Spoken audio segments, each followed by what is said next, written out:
नमस्कार। मृत्यु के कितने दिनों बाद मिलता है नया जन्म। वेद ग्रंथों और पुराणों में उल्लेख मिलता है कि धरती पर जिसका भी जन्म हुआ है उसकी मृत्यु निश्चित है और इसे कोई बदल नहीं सकता। लेकिन मृत्यु के बाद केवल शरीर ही नश्वर होती है और आत्मा अमर।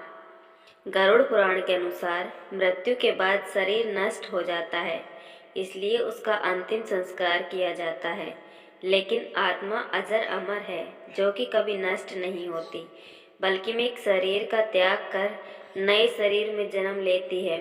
इस बारे में गीता में उल्लेख मिलता है कि जिस तरह मनुष्य पुराने कपड़ों का त्याग कर नए कपड़ों को धारण करता है, ठीक उसी तरह आत्मा भी व्यर्थ शरीर का त्याग कर नए भौतिक शरीर को धारण करती है।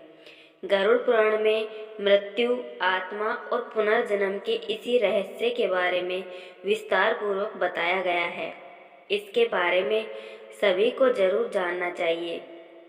इसमें जन्म, मृत्यु, स्वर्ग, नरक, पुनर्जन्म, ज्ञान, धर्म आदि से संबंधित महत्वपूर्ण बातों का उल्लेख किया गया है। मृत्यु के बाद आत्मा के पुनर्जन्म या नए शरीर में जन्म लेने से जुड़े गूढ़ रहस्यों के बारे में गरुड़ पुराण में बताया गया है।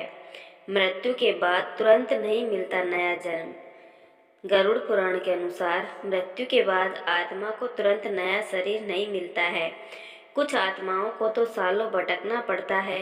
गरुड़ पुराण में बताया गया है कि मृत्यु के बाद सबसे पहले जीवात्मा के कर्मों का मूल्यांकन किया जाता है।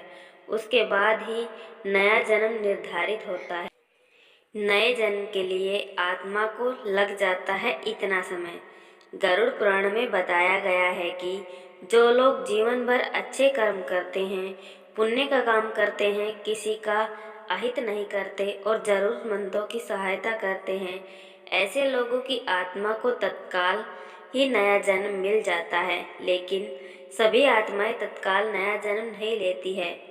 किसी को 3 दिन, किसी को 10 दिन, किसी को 13 दिन, किसी को सवा महीना, तो किसी को साल भर का भी समय लग जाता है।